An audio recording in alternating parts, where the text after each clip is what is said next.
In Zenless, we have a ton of characters that have some kind of messed up backstory or are just too mysterious to pin down. Since the game's launch, they've been dropping hints about a ton of different characters, and we saw this payoff most recently with Silver Squad Anby. If we look at the agents on the roster, there's still some money to be made here. There's a pretty solid chance more of them get some kind of new form or alter. Alter is a term I'll be borrowing from Fate. It means an alternate character slot. Simply put, the cooler character. With what we know, there are some characters that are all but confirmed to be getting an alter, like Billy. He's an old civilization combat robot and the only one of his kind that we know of. He used to be the champion of Caldon before Lighter and was actually undefeated and feared. So much so that thugs pretty much piss themselves when they realize who he is. On top of this, there's a non-zero chance he's using his pistols to nerf himself. His W engine is an aim assist focused one, and he makes quips like double the guns, double the accuracy, with like that little bit of hesitation. And if we look at his ultimate, does that kind of speed look like it comes from a gunslinger? He's also said in-game that he might don the old threads, so Billy's in the S tier of likely to get an alter. There aren't any characters as concrete as Billy when it comes to getting an alter, but we can make some guesses based on what we know about the characters and how people talk about them in-game. We'll keep a loose tier list for how likely I think each one is gonna get an alter, so let's get straight into it. So firstly, my biases aside, I think Nicole is a near guarantee. She'd round out the Cunning Hares, which is the OG squad, in being all S ranks. We'd probably learn about who her connections or sponsors are and see her using a different kind of weapon. Even broke as they are, the Hares are super scary. Nicole with money though? That is a threat. These next ones are pure speculation from their character story and overall design, but I do think they'd fit pretty easily as character slots in the same faction or as standalones like Silver Squad. Definitely some of the most likely of the bunch from my point of view. Lycan has a ton of spotlight in the main story and the side stories. And the epilogue. There's the storied history with him and Mockingbird, along with the fact that we don't know exactly how he lost his legs and eye yet. But Hugo does mention that Lycan is holding back when he fights. Now he's only fighting with his legs. This could mean Lycan was either proficient barehanded or with a weapon that was not his jet legs. If we take a look at his design too, there are very clear elements of binding here. I know the horror theming would label him as the werewolf, but he's giving off a lot of Fenrir vibes too. His W engine is also called the Restrained, which I mean, come on, it's staring us right in the face. If we see an unbound Lycan alter, he'd probably be fully feral and drop the whole Butler act. We see him use his claws against Hugo in the epilogue, so I'd expect a lot of rip and tear over the carefully measured kicks that he does now. That, or if we look at the binding theme, he'd get chains as a weapon, a la Silas from League, or kinda like Kratos almost. I think chains would fit a bit more towards the whole binding versus unbound concept. Either way, I think that one is pretty likely. Next up, and don't hate me for this, your sick leave has been denied, buddy. Harumasa is one of the more interesting cases of a character in Zenless since he's afflicted with ether aptitude regression syndrome. I'm sure you've heard me yap about this before, but it boosts your ether aptitude and then corrupts you from the inside out. Harumasa's living on a timer, especially since there's no cure, and the oldest patient got to 26. With how he looks, he's got maybe 2 or 3 more vacations left in him. Now, I know the major thought is, but the proxy can cure him, the proxy can control ether. That's probably both correct and incorrect. Harumasa's been dealing with this his whole life, on top of being a lab rat. The damage to his organs is pretty much done. Can the proxy control ether to an extent? Sure. But the only case we saw was when they got to Vivian almost immediately.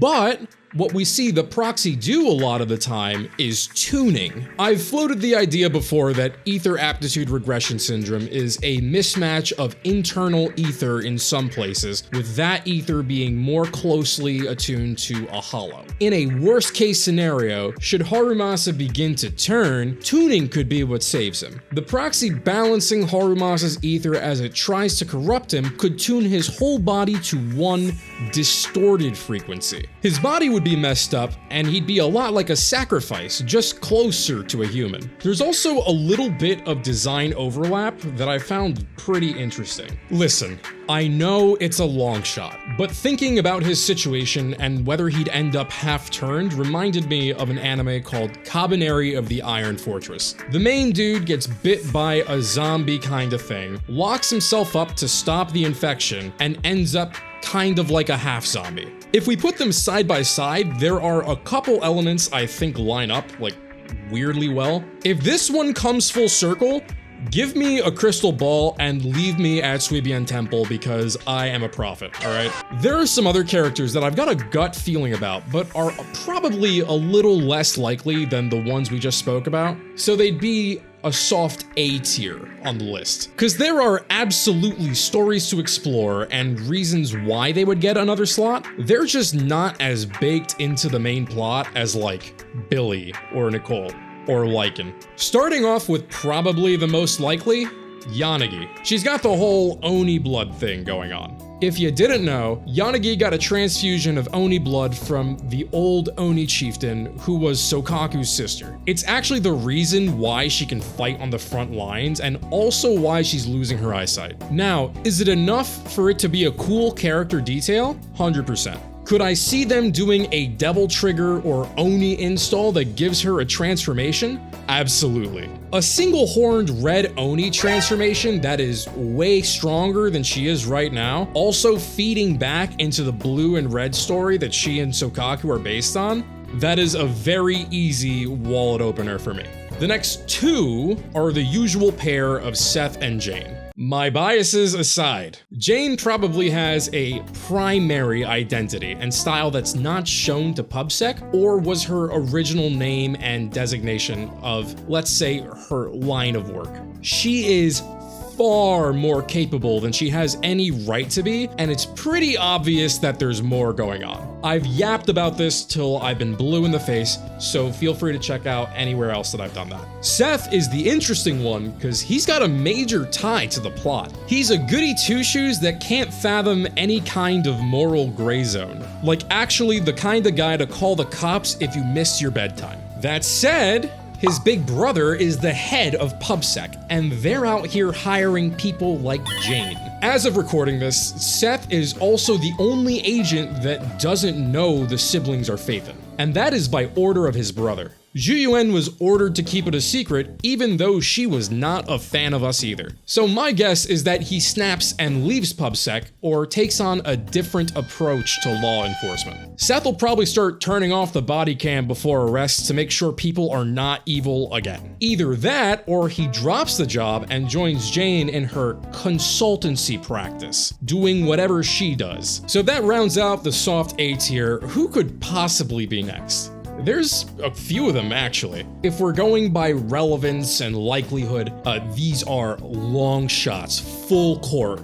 There's some basis, but not enough substantial story or character evidence that would make it convincing, at least to me. I have a recent short out talking about how Qingyi could be connected to miasma, and that got me to thinking about how else we could see the memory or consciousness transfer play out. In that case, Qingyi would be a pretty prime candidate to have a body swap or get modified by other old Civ tech. Would that change her look or fighting style? Hard maybe. Grace is a character that gets a lot of hype and expresses almost none of her expertise as a playable character. Let's double back for a sec. She's out here making robots that we end up having to fight as full-on bosses. And she's on the field fighting against them with a nail gun and intro to acrobatics classes? I mean, come on, man. I can see them doing something leaning towards her Iron Witch namesake, making her more like a summoner or caster than whatever the hell she is now. At least give her a railgun ult or something, please. Kaleda's in the same kind of realm, but nowhere near as badly handled as Grace. With Jeroy, it'd be cool to see if she adapts it for combat or can use it like a mount for an ultimate. If Anton is Kamina, then something Gurren Lagann. And finally, we've got Corrin. She's Frankenstein-coded, sure, but we can see the actual scars in her mindscape. You wouldn't think they'd go that far, but if the theme goes any deeper, we might get to see some kind of Frankenstein in rage, turning her into an electro agent and fighting a bit more erratically. Talking about fate again, but think about Fran from Apocrypha. So that about rounds it up for the most part. If we take a look here, there's a solid potential for alter agents that wouldn't be too much of a stretch. So I like to think that, what the fuck? What is that? We've gone over the most likely for story reasons and the somewhat likely and the Hail Marys. The next two go a bit beyond the alter tag and are more like flat out enhancements. I'm sure by now most of us have seen the footage of Orphe and Magus, but they're a dual agent that has a cool gimmick of being dragged around by the tail. Orphe's not doing a whole lot here, and it's more of Magus taking the offensive and defensive. Now, we still don't know how their story is gonna play out, or how integrated they are together, and stay with me here, what if we saw a dragon install? It's pretty easy to see that Orphe and Magus are based on Dizzy from Guilty Gear, Seed Senior is Potemkin, Monato is Soul Bad Guy, etc, etc. And I know Soul is the one that gets a dragon install, but stick with me.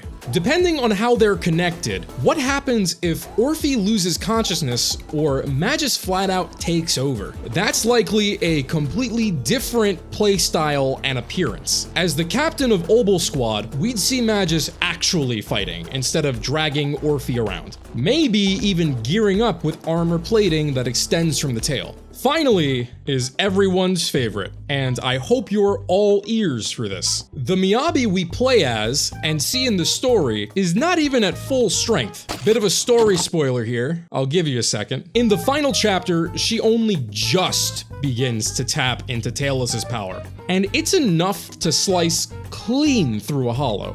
That kind of explosive buff is no joke, and it would not shock me at all if we got a tailless or tailless release Miyabi. Honestly, I'm not even sure she would play similar. They could get away with just having her spam Getsuga Tenchos and call it a day. It's not like any ethereal is making it past the first one. And I'm sure there's gonna be some kind of other Miyabi in the future. It would make them $1 billion.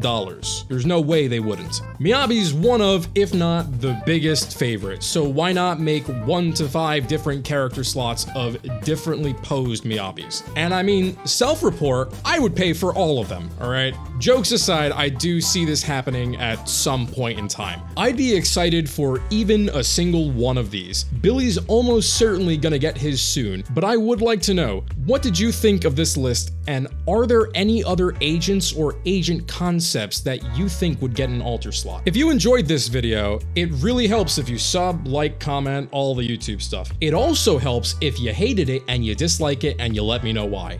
But if you've made it this far, I thank you either way. So have an awesome day.